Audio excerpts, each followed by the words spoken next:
ABC just dropped a bombshell that changes everything about late-night television. Jimmy Kimmel's 22-year career was destroyed overnight after he made one joke that crossed a line nobody saw coming. And now he is breaking down for the first time. Guys, when I first heard about this suspension, I had to confirm it myself, and I searched it on the internet and guessed what Jimmy Kimmel Show is suspended, indeed. And don't worry, I researched this case for a couple of hours, and I will tell you exactly what was the joke. And I will show you Jimmy remarks that were cut from the episode and more. So here's what I'm going to show you. First, I'll reveal the exact words Jimmy Kimmel said that triggered a corporate investigation. Second, you'll see some evidence of how the FCC chairman threatened Disney's broadcasting license. Third, I'll explain why this could destroy every late-night host on television in future. Don't click away, because what I reveal in the last few minutes will completely make your blood boil. Listen up, because you need to understand what really happened to Charlie Kirk before we dive into why Kimmel got canceled.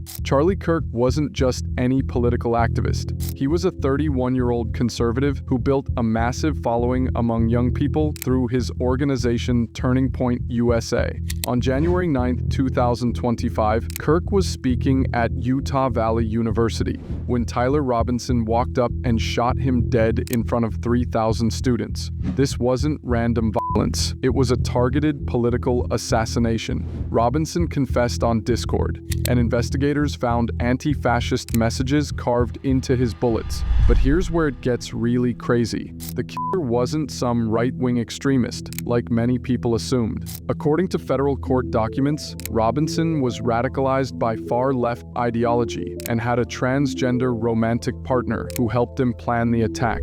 President Trump ordered flags at half-staff and called Kirk like a son to him. The whole country was watching how politicians would respond to this assassination. That's when Jimmy Kimmel decided to make jokes about it. This gave me chills when I first read the transcript. On his Monday night show, Kimmel looked directly into the camera and said, "Some new lows over the weekend with the MAGA gang desperately trying to characterize this kid who murdered Charlie Kirk as anything other than one of them and doing everything they can to score political points from it. In between the finger pointing, there was grieving. On Friday, the White House flew the flags at half-staff, which got some criticism. But on a human level, you can see how hard the president is taking this. My condolences on the loss of your friend Charlie Kirk. May I ask, sir, personally, how are you holding up over the last day and a half, sir? I think very good. And by the way, right there, you see all the trucks?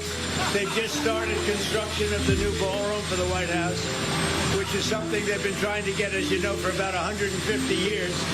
And it's going to be a beauty. Yes. He's at the fourth stage of grief, construction. Demolition, construction.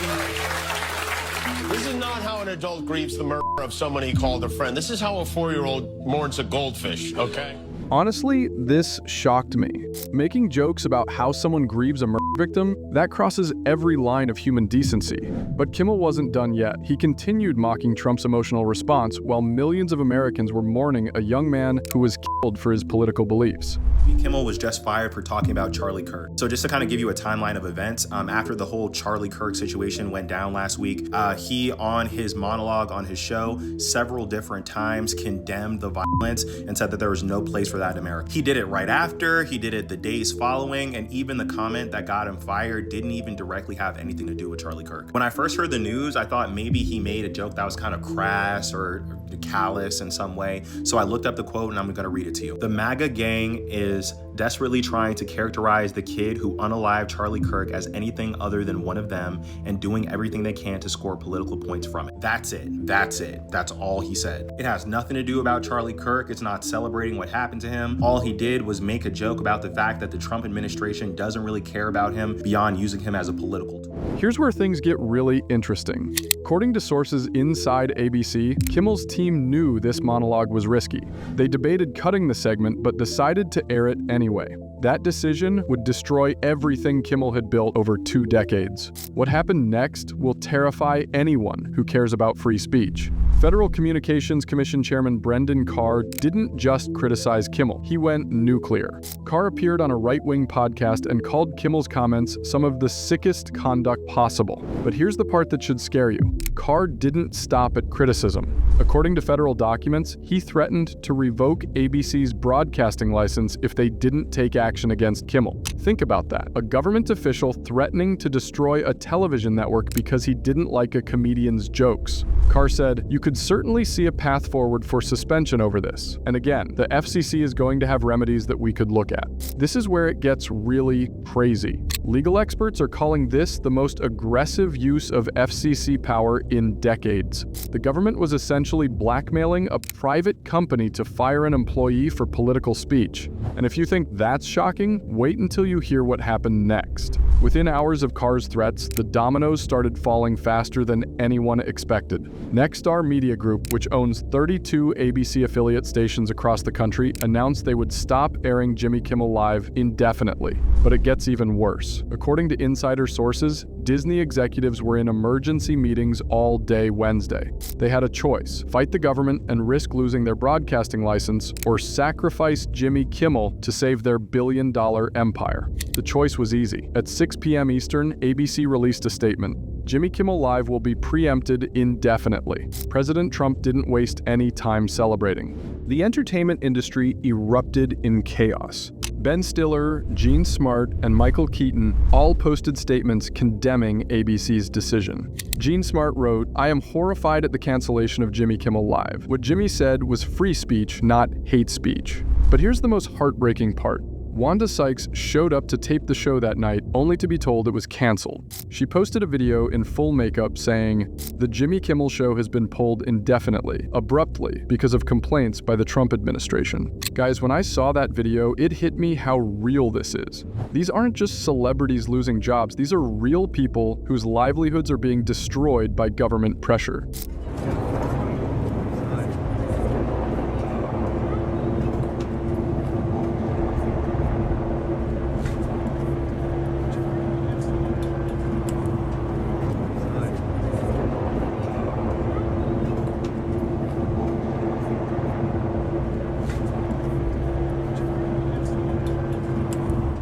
According to eyewitnesses, Kimmel was seen leaving his studio Wednesday night carrying a box of personal items. Sources close to him say he's devastated and desperately trying to figure out how to salvage his career. The audience that was lined up outside the theater had no idea what was happening. Tommy Williams, who traveled from Florida to see the show, told reporters, "They didn't tell us what had happened. They just said that the show was canceled." Listen carefully, because this is where the story gets truly terrifying. This isn't really about Jimmy Kimmel. It's about the government gaining the power to control what comedians can say on television. Did you all hear what Jimmy Kimmel said last night on his show? It was absolutely insane. He stood on national television and claimed that the suspected assassin of Charlie Kirk was part of MAGA, and that's just flat out false. Every credible report says the exact opposite. This wasn't a conservative. This wasn't some waving a red hat at a Trump rally person. This was a guy who was radicalized by far-left progressive ideology, trans activism, and dark corners of the internet. And yet, Jimmy Kimmel takes that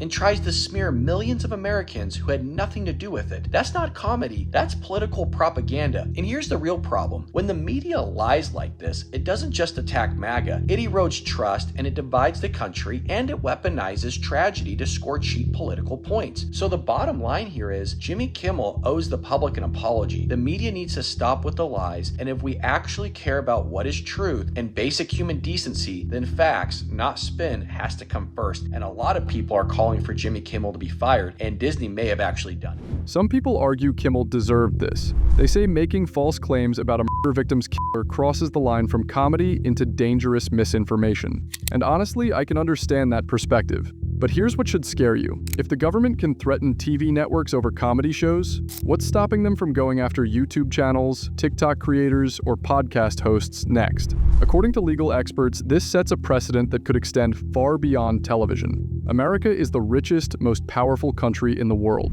If the government threatens to ban platforms from doing business in America, most companies will fold under that pressure. I have to tell you, this gave me chills when I first realized the implications. Your favorite YouTubers, TikTok creators, even podcast hosts could all be silenced if they say something the government doesn't like. Here's where things get really interesting. Late-night comedy has been getting more political for years. Stephen Colbert already got canceled earlier.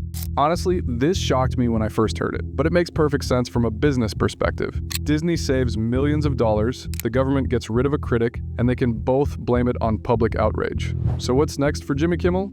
According to industry sources, his career in traditional television is probably over. No network wants to hire someone who comes with government baggage. But here's the thing, this might not be the end for Kimmel. Streaming platforms like Netflix or independent media companies might see an opportunity here. Hiring Kimmel could be a way to make a statement about free speech while attracting his loyal audience. But guys, the bigger question is what this means for all of us. If the government can destroy a comedian's career over a few jokes, what does that say about free speech in America? Comment below and tell me, do you think Jimmy Kimmel deserved to get canceled, or did this go too far? What do you think will happen to comedy if the government keeps getting involved? Should there be limits on what comedians can say, or should free speech be absolute? See you in the next video, where we'll dive into who might replace Kimmel and what this means for the future of late-night television.